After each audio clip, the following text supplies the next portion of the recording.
warahmatullahi wabarakatuh. Setelah kita tadi ziarah di lokasi ini, alhamdulillah kita nanti jagung-jagung bareng ini.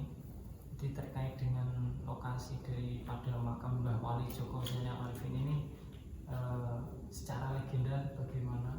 Jadi nanti yang setahu dari kita nanti coba kita utarakan supaya nanti dari viewer sedikit banyak mengetahui terkait dengan legenda Mbah Joko Zainal Arifin Mbah Wali.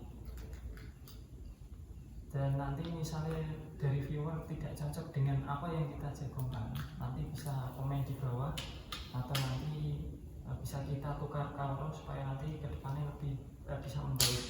Tadi sebelum kita ziarah tadi ketemu beberapa dari teman-teman dari remaja masjid. Nah, itu mengatakan, mungkin ada yang mengatakan bahwa Mbah Wali ini bagian dari keponakan, ada juga yang mengatakan bagian dari murid. Tapi secara sejarah yang beredar di sini, ini ada beduk peninggalan dari Mbah Wali, yang mana kalau dulu beduk ini ditabuh, itu di makam Sunan Kalijogo itu kedengaran. Ini yang mungkin menjadi tempat asyik daripada lokasi makam Mbah Wali. Ini beduknya. Waktu itu kalau di Sunan Kalijogo kan kedengaran waktu zuhur atau apa, ada beberapa waktu yang kedengaran suara beduknya. Terus yang Mbah Sunan Kalijogo itu mengutus muridnya untuk mecel bahasa mecel, pokoknya nata supaya nanti itu ada beberapa lubang dan itu nanti ditempel kembali melubanginya di tetel-tetel gitu. Kalau bahasa Jawa ini gitu. Jadi setelah itu ditempel, ada beberapa titik tadi yang ditempel, nanti coba di video. Jadi setelah ditempel suaranya tidak lagi kedengaran sampai ke Kesultanan Demak Kadilangan. Itu kalau menurut daripada beberapa cerita yang kalau misalnya kita lihat dari keponakan itu, kalau sejarah yang saya baca itu ya, Mbah Sunan Kalijogo itu punya adik yang pernah saya baca itu, ada adik yang namanya Mbah Dewi Rasawulan. Dewi Rasawulan ini yang ada di beberapa hikayat itu menikah dengan Empu Supo. Dari pernikahan Dewi Rasawulan ini dengan Empu Supo itu turun anak yang namanya, ada yang mengatakan Joko Tarub sama Suponem atau Nem, saya lupa. Suponem sama Joko Tarub. Nah, yang Joko Tarub ini adalah keponakan dari Sunan Kalijogo kalau diurut-urut. Jadi kemungkinan besar kalau misalnya ini adalah makam, antara makam atau petilasan. Nah, ini yang mungkin masih menjadi misteri. Kalau di tempat sekitar masjid ini mengatakan itu makam karena memang ada bentuknya makam.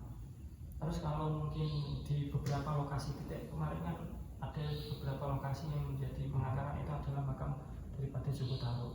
Ada di Grobogan ada Ki Ageng Tarub, Ki Ageng Tarub, Daren kemarin juga ada Ki Ageng Tarub. Nah, ini gunanya kita nanti nampak tilas sejarah ataupun legenda atau mitos di masyarakat.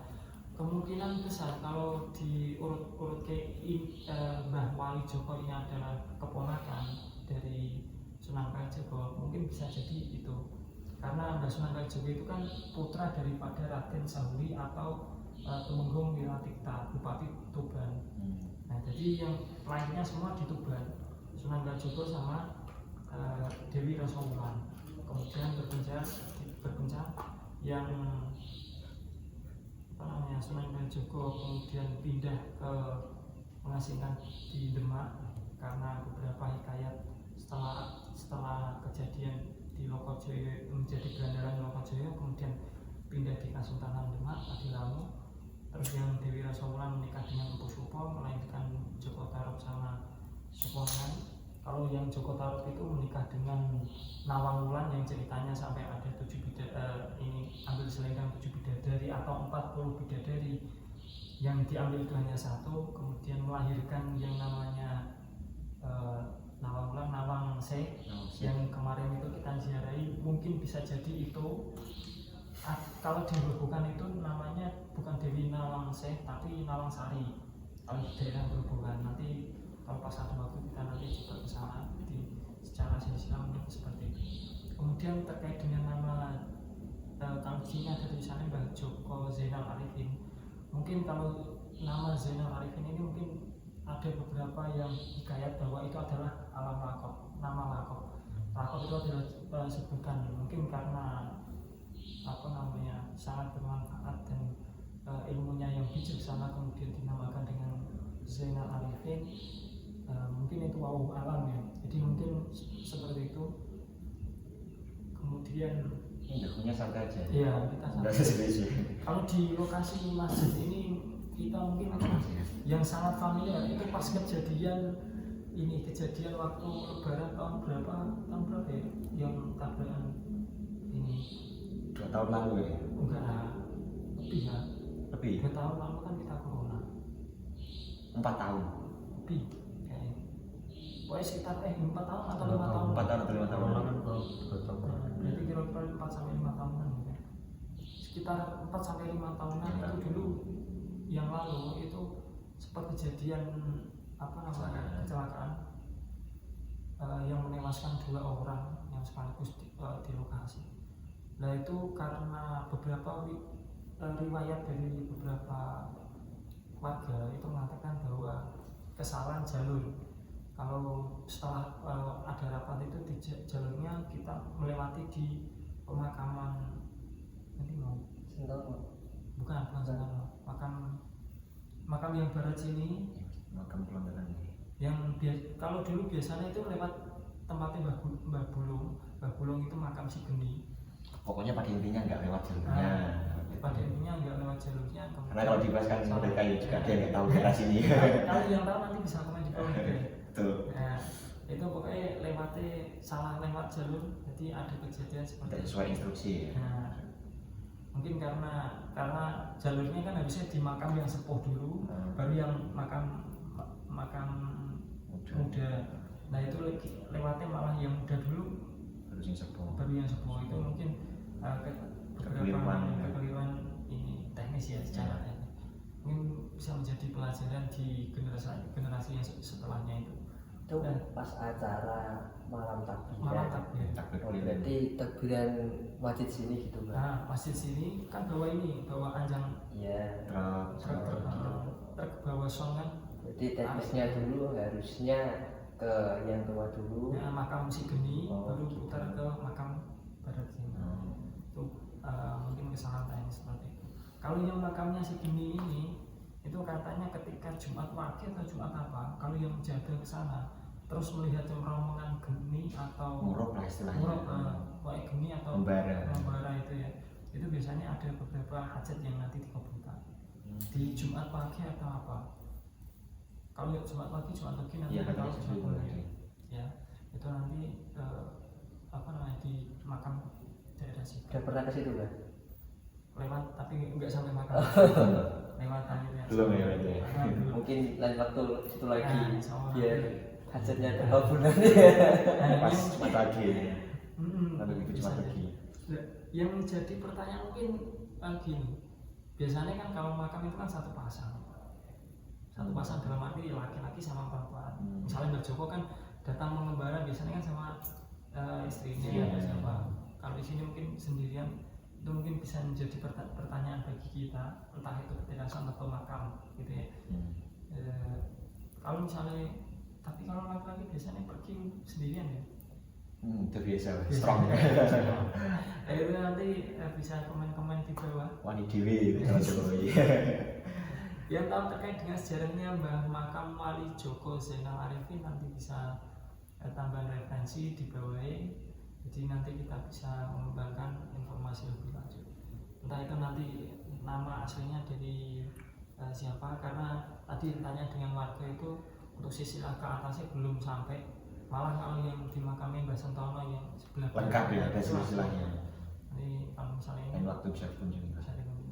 Mungkin Mbah Sentono sendiri itu apanya Mbah Wali Joko Zainal Arifin. Mungkin sama-sama pendakwah ya mungkin. Oh, Sama-sama pendakwah.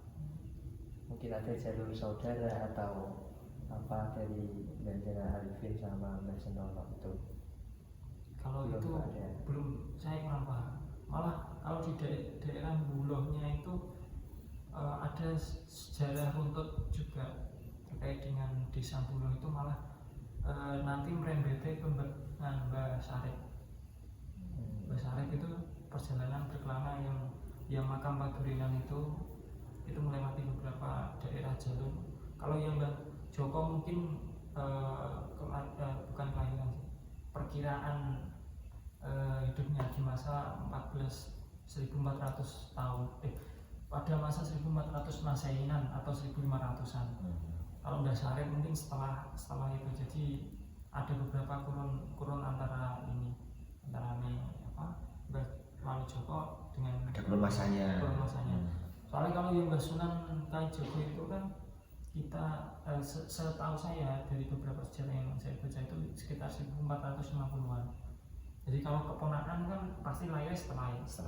Nah, kalau nikah 30 kan berarti kelahirannya kan keponakan kan biasanya kelahirannya kan 1480 gitu kan. Kisarannya seperti itu. Ya mungkin itu yang bisa kita Masih ada ada ini tambahan mungkin. Oh, berarti Mbah Joko Zainal Arifin di sini tuh beliau berkontribusi sebagai penyebar Islam pertama di sini ya. Kalau pertama atau keduanya kurang paham, karena ada Mbah Bulung, Mbah Sentono juga. Tapi kalau karena mungkin dekat dengan masjid, jadi bisa jadi itu menjadi patokan pertama. Berarti pada zaman dulu itu di lokasi ini itu sudah ada masjid walaupun belum sebesar ini. Oh ada, itu ada di tengah itu ada tatal tiang tengah yang itu memang Pilar-pilarnya. pilar Jadi yang di depan. utama. Adanya beduk ini kan pasti dulu sudah ada sejak zaman dulu. Adanya beduk yang sampai kedengeran ke Sultanan Demak Kadilangu itu kan adanya kan berarti pada masa itu sampai sekarang. Oh, berarti Mbah Joko Zainal Arifin ini beliau sudah ada sejak 14 Masehi kurang lebih 14-15 an. Kalau menurut ini ya, maksudnya cerita-cerita yang saya baca, kalau keponakan dari Sunan Kalijogo dan Sunan Kalijogo itu beberapa sejarah dibuka di tahun sekian, otomatis kan kalau keponakan kan lahirnya sekitar setelahnya lah 40 tahun setelahnya atau 50 tahun setelahnya. Iya sih, berarti ya sinkron, karena setahu saya juga zaman era Wali Songo itu memang maksudnya abad ke-14. Kalau abad ke-12 itu masih eranya Syekh Subakir. Jadi mulai peralihan dari eranya Syekh Subakir ke Wali Songo itu sekitar 13-14. Itu kalau saya dari versi ini ya, siapa ini almarhum yang baru saja meninggal dulu, yang menulis buku Atlas Wali Songo. Saya dapat dari situ sih. Jadi abad ke-14. Ketua PPMK ya. Pokoknya ada lah kurang lebihnya itu. Sama-sama nggak tahu ya. Mikir. Pokoknya beliau itu menulis, saya lupa namanya. Beliau itu menulis sejarah Wali Songo dari Wetan sampai Kulon itu beliau langsung sampai Merauke ya. beliau itu langsung ke lokasi. Kalau Mbah Wali ini tidak dibukukan secara tertulis lahirnya tahun kapan.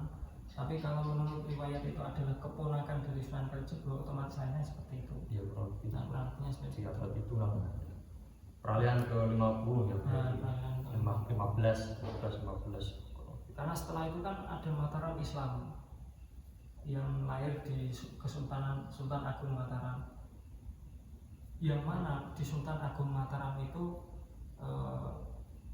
ada sangkut pautnya dengan ini kan. Joko Tarub itu punya anak namanya siapa? Nawangse. Dewi Nawangsi. Dewi Nawangsi itu kalau di cerita hikayat itu menikahnya dengan Bondan Kejawen. Sedangkan kalau yang kemarin itu yang kita ziarahi itu dengan Raden Bagus Rinangku. Nah ini mungkin dua sosok ini yang Raden Bagus Rinangku dengan Raden Bondan Kejawen itu belum ada riwayatnya. Kemungkinan besar kadang nama orang kan zaman dulu ada lakop-lakopnya. Seperti raja yang Sunan Kalijogo itu punya lakop di apa namanya Raden Mas Said, Raden Sahir kan juga ini. Terus yang bapaknya pun yang Tumenggung Wilatikta itu punya nama Raden Sahuri dan lain-lain. Mungkin seperti itu. Ada tambahan atau mungkin dari informasi lain yang ditangkap dari beberapa yang tadi setelah ngomong-ngomong dengan warga? Setahu saya sih banyak ceritanya soal tadi sih Mbak. Ya. Mbah Muruk tadi siapa sih? Mbah Mbah Sentono. Oh bukan dia dulu Mbah Bulung. Mbah Bulung itu makamnya Mbah Bulung. Kalau nama makamnya Mbah Bulung itu orang. Nah sesepuh. Terus yang makamnya itu namanya Si Geni karena ketika Jumat pagi itu ada muruk. Jumat pagi atau Jumat. Itu yang bikin penasaran juga, nanti lain waktu kita bisa kesana. Pas Saya juga tadi mengatakannya itu ada ketertarikan. Bisa ini setiap ada alamat doa yang ngumpul itu langsung ada geni murung. Ini geninya itu geni apa? Apakah geni Iya itu makanya. Banaspati atau Kalau apa? Itu kalau di kita video kan editan ya. Oke, penasaran. apakah ditunggu sama Banaspati di situ atau gimana kan? Nanti kita korek lebih dalam. Apakah salah satu dari keramat beliau yang dimakan di situ atau memang bangsa jin itu yang namanya ada apa? Banaspati ya. Tapi sejak kemarin kita buat video kok dilarang ini ya sampai ke Jakarta dan sampai kita sakut-sakutkan dulu loh. Mungkin kita disuruh menelisik lebih dalam lagi silsilah Tentang Jakarta. Kalau taruh di bahasa Jawa itu kan kayak ini kayak gubuk gitu kan, taruh kayak gubuk rumah-rumah kecil. Kalau di bahasa Arab mungkin namanya artinya senang atau apa nanti bisa dicari. Taruh itu artinya senang, nanti coba di kan rogoba yang gobu targoban targiban ini targiban masdarnya di rogoba yang dibu targiban itu masdarnya di targiban. Taruhnya dari mana? Sambungkan lah. Berarti untuk kali ini cukup segini ya. Oh, iya. Nah nanti kita lanjut lagi di part-part selanjutnya lah. Jangan bosan-bosan nonton kita di Random Channel guys. Oke, kita tutup aja ya. Terima kasih. Assalamualaikum warahmatullahi wabarakatuh.